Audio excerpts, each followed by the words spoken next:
Fala galerinha, beleza? Professor Alan Alencar para mais uma aula com vocês. Meus amores, espero que estejam todos bem, tá?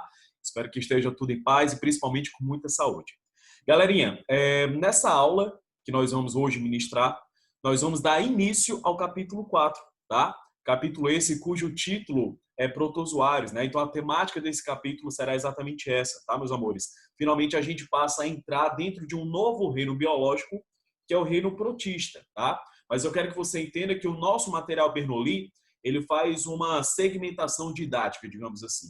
Ele divide, tá, galera, o reino protista em dois grandes grupos, como de fato é dividido, tá? No grupo, no caso dos protozoários e o grupo das algas. Tanto, galera, que essa divisão, ela é feita não somente a título de classificação, mas o nosso material Bernoulli, essa divisão também é feita de maneira didática, tá? Então, o capítulo 4, embora dê início ao assunto de reino protista, mas nele, única e exclusivamente, serão estudados apenas os protozoários. As algas, meus amores, serão estudadas em um outro capítulo, no caso referente à biologia 2, tá certo? Só para que você possa se situar, tudo bem? Vamos lá começar? Show de bola! Galera, na capa do nosso capítulo, né, inclusive do nosso próprio material, existe um texto introdutório sobre os protozoários, tá? É legal, galera, é interessante que a gente usufrua dessa ferramenta. Por mais que seja um texto introdutório, muitas vezes um texto curto, mas é um texto que vai nos dar um norte do que a gente vai trabalhar dentro desse capítulo. Não somente nos indicar, através do próprio título, claro, qual a temática, mas principalmente o que a gente vai encontrar ao estudarmos essa temática, tá certo? Então vamos juntos aqui acompanhar a leitura desse texto introdutório e, claro, em cima disso a gente vai fazendo os comentários, a gente vai trabalhando e tudo mais, beleza? Bom, protozoários, né? Afinal, quem são os protozoários? Como eu falei previamente, mas só para confirmar, galera, protozoários são micro-organismos que fazem parte do reino protista, né? Então, no capítulo anterior, nós tivemos a oportunidade de estudarmos qual reino biológico? Nós estudamos o reino Monera, beleza. Agora, meus amores, passando do reino Monera, nós chegamos finalmente ao reino protista. E no capítulo 4, de maneira exclusiva, vamos trabalhar os protozoários, tá certo? Inclusive, tem muitas coisas interessantes e até mesmo curiosas acerca dos protozoários. Acompanhe a leitura do texto para que você possa exatamente compreender de uma maneira mais prática, tá? Olha só, protozoários. Eles já foram classificados como animais unicelulares. Vindo daí, inclusive, o nome protozoário, que deriva do grego, tá, galera? Protos, primeiro, primitivo, e zoon, animal. Olha que curioso. É a primeira grande curiosidade que eu logo de cara quero compartilhar com vocês. A biologia, não sei se você sabe disso, mas ela já cometeu inúmeros equívocos, principalmente no que diz respeito, galera, à classificação dos seres vivos. É um tanto quanto estranho, é um tanto quanto curioso e, claro, errado, equivocado, considerar protozoários como animais. Mas isso, meus amores, acreditem, tá? Já aconteceu. Por muito tempo, a biologia classificou os protozoários, olha que coisa estranha, né? Olha que coisa bizarra, como animais unicelulares. Hoje nós sabemos, galera, que animais nem unicelulares são, né? Você sabe muito bem que todos os animais, todos nós animais, somos organismos multicelulares. Então, de maneira um tanto quanto curiosa e, claro, equivocada, há muito tempo os protozoários foram considerados como animais unicelulares. Tanto que até hoje preservam a nomenclatura que nós utilizamos biologicamente falando, né? Protozoários, ou seja, animais primitivos. Claro, embora hoje sabemos que não são animais, mas representam, claro, protistas, beleza? Continuando aqui, galerinha. Atualmente, estão incluídos no reino protista, como a gente acabou de falar, e, portanto, pertencem ao domínio eucária, né? Ou seja, são organismos eucariontes, fazem parte do domínio eucária. Então, é até, de certa forma, compreensível, tá, galera? Enfim, o fato de há muito tempo a biologia ter considerado protozoários como animais, né? Devido a algumas semelhanças que a gente vai notar ao longo da aula, por exemplo, a nutrição heterotrófica, o fato de serem eucariontes, né, que são características comuns também com os animais. Mas mesmo assim, galera, claro, não deixa de ser um grande absurdo considerar, no caso, os protozoários como animais unicelulares, né? Enfim, foram erros que a biologia cometeu ao longo dos anos, ao longo dos séculos. O estudo particular desses organismos denomina-se protozoologia. Embora muitas espécies sejam de vida livre e abundantes na água e no solo, existem as que têm grande importância do ponto de vista médico e para a saúde humana, uma vez que causam doenças, algumas endêmicas, como a doença de Chagas e a malária, que ainda são graves problemas de saúde pública em nosso país. De fato, galera, um dos principais tópicos, tá, que serão trabalhados dentro desse capítulo 4 é o tópico de protozooses. Alan, o que são protozooses? Doenças causadas por protozoários, tá? Então você vai notar, galera, que muitas dessas espécies de protozoários são micro-organismos parasitas. E uma vez que são micro-organismos parasitas, claro, são micro-organismos patogênicos, nos causam doenças, tá? Ah, professor Alan, mais doenças? Mais doenças. Assim como nós estudamos, por exemplo, as viroses, lá no capítulo 2, estudamos as bacterioses no capítulo 3, agora a gente passa a trabalhar também, galera, as protozooses no capítulo 4. Tá certo? Inclusive, duas que foram citadas e são muito conhecidas, são muito abordadas nos vestibulares, né? No caso, a doença de Chagas e a malária, que inclusive, galera, são doenças extremamente graves, extremamente perigosas, ok? Neste capítulo, continuando o texto, tá? Neste capítulo, vamos conhecer os protozoários, suas características, seus hábitats, as principais doenças que causam e, claro, a sua profilaxia. Então, galera, é aquela mesma pegada. Tem uma boa notícia, claro. Professor Alan, são muitas doenças a serem estudadas? Na verdade, não, tá? Por exemplo, quando nós estudamos viroses, nós nos deparamos com uma grande quantidade de doenças. Quando nós estudamos bacterioses também, né, galera? São muitas doenças causadas tanto por vírus quanto por bactérias. Aqui não, no capítulo 4, você vai notar, galera, que a quantidade de protozooses que serão abordadas, que serão trabalhadas é bem menor. Tá? É uma boa notícia, claro, para quem está se preparando para as nossas avaliações e principalmente também para os vestibulares, beleza? E a gente vai focar exatamente isso, tá, galera? Numa abordagem voltada para os nossos vestibulares, principalmente para o Enem, já que o Enem ele gosta muito de trabalhar o conceito de saúde pública, ok? Vamos lá. Seguindo aqui adiante, o que é que a gente vai fazer nesse primeiro momento? Galera, nesse primeiro momento é importante que nós elenquemos as principais características dos protozoários, tá? Então, galera, na aula de hoje, o grande objetivo é nós aprendermos as características gerais dos protozoários. Note que quando a gente fala de características gerais, a gente vai pontuar, galera, características numa visão ampla, né? Numa visão genérica, onde são características que estarão contemplando todos os protozoários.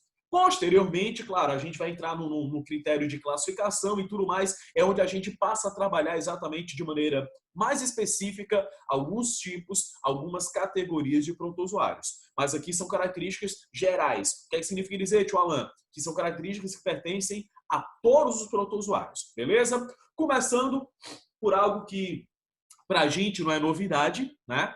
Mas que vale a pena ressaltar, vale a pena a gente relembrar. No começo do ano, galera, a gente teve uma aula na qual nós nos preocupamos em elencarmos as principais características para cada reino biológico. Lembre-se que nós estamos falando do reino protista, beleza? Então, galera, quanto ao reino protista, nós precisamos lembrar, né, para ser mais exato, quanto aos protozoários, já que é o grande foco aqui do capítulo, nós precisamos lembrar 3 critérios básicos, tá? E caracterizá-los em cima desses 3 critérios. Quais são, professor Alan? O tipo de célula, no que diz respeito à presença ou não de carioteca, tá, galera? Além disso, o número de células, ou seja, a quantidade de células, e finalmente a nutrição, tá? Então essas são 3 perguntas, digamos assim, norteadoras, que vão já começar a nos ajudar a listar as principais características dos protozoários. Professor Alan, quanto à presença ou ausência de carioteca, o que falar dos protozoários? Está aqui, galera, está em destaque inclusive para você. Ó.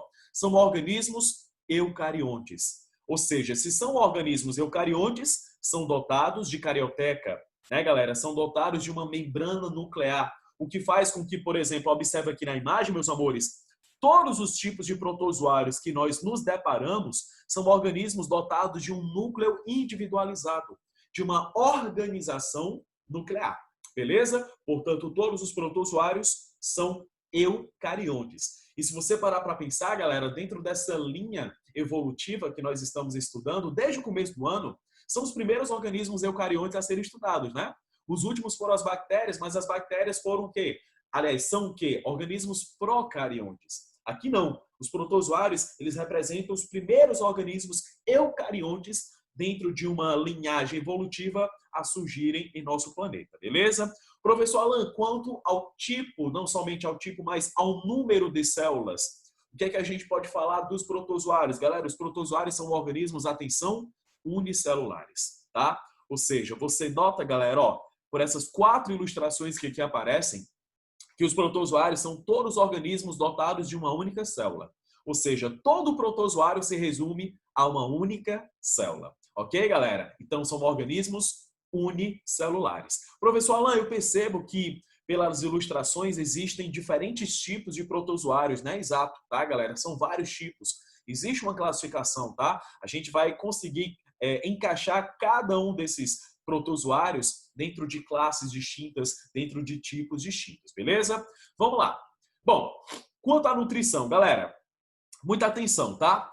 Falar da nutrição de protozoários é falar, portanto, de organismos heterotróficos, tá? São organismos heterotróficos. Professor Alan, são aqueles que não têm a capacidade metabólica de produzir o seu próprio alimento, exato. Não tem essa capacidade, né, galera, de produzir o seu próprio alimento, a sua própria fonte de energia, beleza? Então, são organismos que precisam captar o alimento, os nutrientes, no próprio ambiente no qual eles se encontram.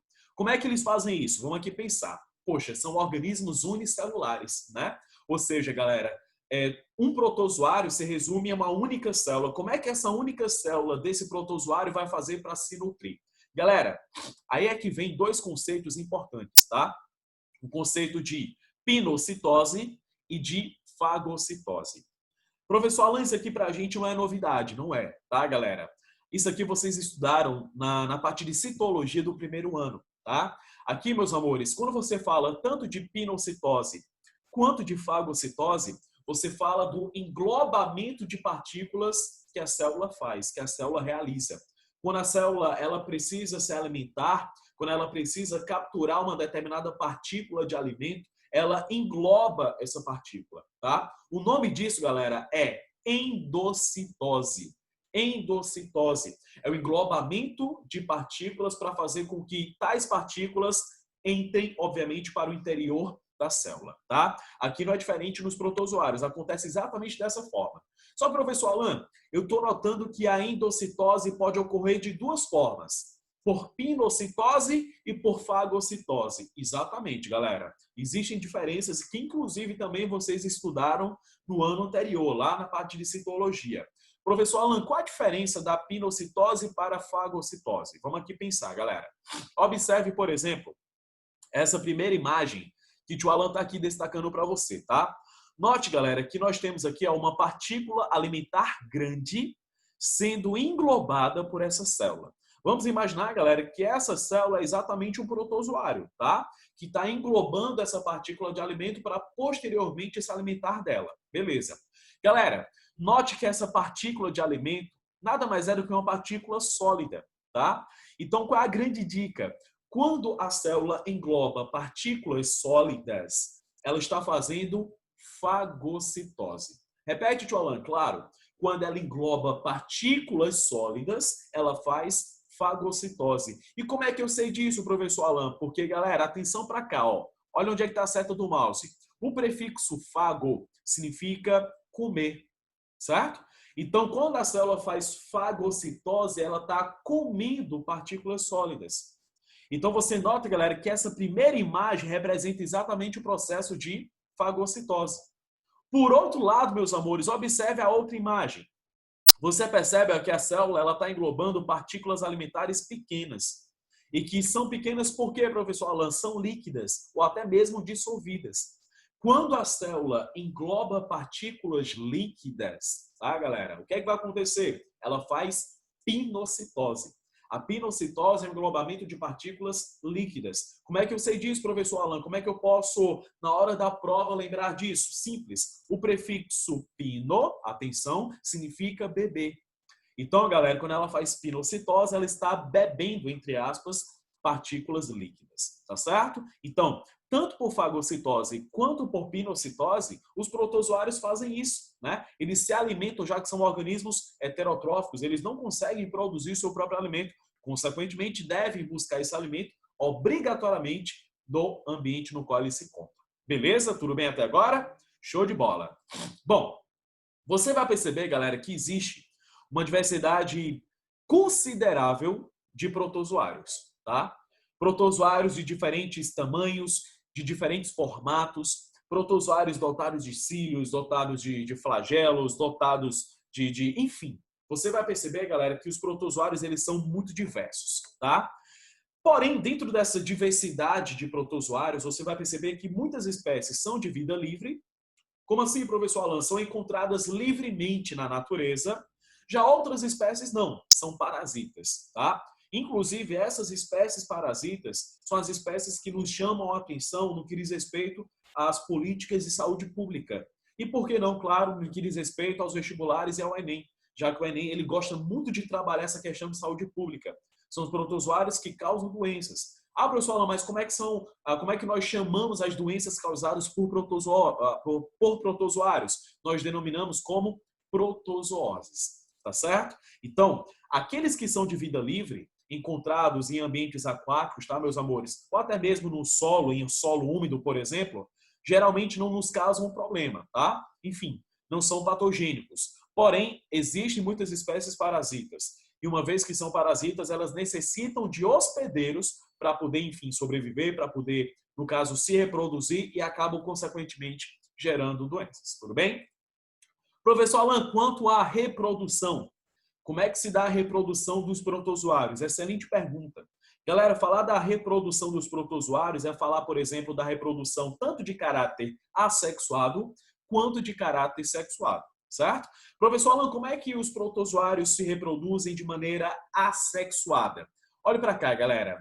Trata-se de uma categoria que vocês já conhecem, né? Que é muito semelhante com o que acontece lá nas bactérias, chamada de bipartição ou simplesmente cisciparidade. E você pode notar por essa ilustração, galera, o que é que está acontecendo aqui, ó. Perceba, nós temos o único protozoário, né? Você percebe que é um protozoário ciliado, ok? Provavelmente aqui seja um paramécio, tá? O nome dele, já que não está indicando, a gente não pode ter certeza. Mas vamos aqui seguir adiante. Esse único protozoário, note, galera, que ele está dividindo previamente, né, o seu núcleo. Por que, professor Alan? Ele está dividindo o seu material genético. Porque esse protozoário sabe, entre aspas, que muito em breve a sua célula também vai se dividir. E como resultado dessa bipartição, como resultado dessa cisciparidade, você vai ter, claro, a formação de dois protozoários filhos, tá? Trata-se de uma reprodução assexuada, meus amores. Professor Alan, aqui, já que é uma reprodução assexuada, eu posso esperar que haja variabilidade genética? O que é que você me diz? Eu posso esperar, galera, que haja variabilidade genética? Não, de forma alguma, tá? Aqui, meus amores, já que são dois protozoários que compartilham de um mesmo material genético, não vai haver variabilidade genética. Em outras palavras, esses dois protozoários filhos são geneticamente idênticos um em relação ao outro, tá? Não há variabilidade genética. Professor Alan, tem como no processo reprodutivo o protozoário ele alcançar a variabilidade genética? Tem, é possível. Só que não por processo de reprodução assexuada, né, galera? Através de reprodução o quê? Sexuada. Você sabe muito bem, galera, que reprodução sexuada é a única categoria de reprodução que garante a variabilidade genética. Reproduções do tipo assexuada não garantem, tá? Mas não se preocupe que os protozoários eles podem fazer isso, tá? Eles conseguem alcançar a variabilidade genética porque também são capazes de fazer reprodução agora sexuada. E que seria essa reprodução, professor Alan? Chamada também de conjugação. Lembra que a gente falou de conjugação bacteriana, que é a passagem de material genético de uma bactéria para outra no capítulo anterior? Pronto. Galera, essa conjugação aqui é muito parecida, tá? Só que nesse caso, claro, acontece nos protozoários. É a conjugação dos protozoários. Onde você vai notar, galera, o seguinte. Para cada categoria que nós vamos estudar, principalmente quando a gente falar de doenças, a gente vai detalhar, tá, galera, o processo reprodutivo dos protozoários. Não se preocupem, tá? Mas eu quero mostrar essa imagem, eu quero trabalhar aqui essa imagem com vocês, para que vocês percebam que o mesmo paramécio que nós citamos no slide anterior, né, fazendo reprodução assexuada, também agora faz reprodução sexuada, certo? Então, eu quero que você perceba, galera, ó, que esse paramécio, ele é capaz de se reproduzir sexualmente falando, né? De que maneira, professor Alan? Com outro paramécio, tá? Observe, ó, que os dois protozoários se aproximam e eu quero que você note duas coisas, a presença de duas coisas. Perceba, galera, que cada protozoário apresenta dois núcleos dentro deles. Ou seja, são organismos binucleados. São organismos que apresentam dois núcleos. Tio Alan, eu estou notando que um núcleo é maior do que o outro. Exato. Tanto que um núcleo é chamado de macronúcleo e o outro é chamado de micronúcleo. E note, galera, o que é que vai acontecer aqui? Ó? Os dois protozoários se aproximam, certo? Ao se aproximarem, né, eles previamente, antes de tudo, multiplicam os seus micronúcleos, né? Ou seja, antes só tinha um micronúcleo azul, agora eu tenho vários micronúcleos azuis. Antes só tinha um micronúcleo vermelho, agora eu tenho vários micronúcleos vermelhos, né? Através de o que, professor Alan? Através de meioses, né? No caso, cada micronúcleo sofre meioses produzindo mais micronúcleos dentro de cada protozoário. Sendo, galera, que desses 4 micronúcleos, né, que se formam, pelo que a gente está vendo aqui na imagem, 4 ou 5, eu não consigo identificar muito bem, restam apenas 2, né? Sobram apenas 2 micronúcleos. Perceba que cada protozoário, ó, fica com 2 micronúcleos e o macronúcleo permanece lá intacto, certo? Não mexe nele, beleza? O que vai acontecer daqui para cá? Observe, galera, que cada protozoário vai trocar um micronúcleo com o outro. Olha só, o micronúcleo azul passa para um protozoário e o micronúcleo vermelho passa para o outro. Professor Alan, eles estão trocando micronúcleos. Então, eu posso dizer, portanto, que eles estão trocando material genético? Exato. Se eles estão trocando material genético, isso promove variabilidade genética? Promove. O que vai acontecer, galera? Depois dessa troca de micronúcleos, né? Desse intercâmbio de micronúcleos, você vai perceber, meus amores, que os protozoários eles se separam, agora geneticamente distintos, né? Geneticamente modificados, certo? E que esses protozoários eles poderão, enfim, continuar o seu processo metabólico normalmente. Tanto, galera, que esses protozoários agora, digamos, em termos genéticos, né, variados, eles podem realizar bipartições. Eles podem realizar, meus amores, cisparidades, né, reprodução assexuada, produzindo mais protozoários. Onde é que eu quero chegar, meus amores, para a gente poder fechar essa nossa primeira aula? Que os protozoários, eles podem, ao mesmo tempo, tá? O mesmo protozoário, por exemplo, aí no caso o paramécio, pode, ao mesmo tempo, galera, ter a capacidade de realizar tanto reprodução assexuada quanto reprodução sexuada. Ou seja, no momento, ele estava fazendo reprodução sexuada por conjugação. Ele estava namorando com outro protozoário, com outro paramécio. Tudo bem. Depois que esse namoro acontece, né, galera? Depois que esse processo ocorre, o que impede desse protozoário realizar bipartições, produzindo novos protozoários geneticamente diferentes daquele lá do começo? Nada impede. Então, galera, você percebe que no ciclo de vida do protozoário, ele pode tanto realizar reprodução sexuada quanto reprodução assexuada. Beleza? Fique ligado quanto a isso, tá, galera? A gente estuda separadamente só para ficar mais fácil de você poder compreender, tá certo? Para essa primeira aula, galera, eu deixo como atividade de casa, para que a gente possa ter um norte, para que a gente possa ter uma noção, a seção de exercício de aprendizagem, página 27, tá certo? Dê uma olhadinha nessa questão que lá aparece para a gente já ter uma noção do que é que a gente vai se deparar em termos de protozoários, né, dentro da classificação desses micro-organismos. Beleza? Agradeço pela sua atenção, tá, galera? Um grande beijo. se cuide e até a próxima aula, galera. Tudo de bom. Tchau, tchau.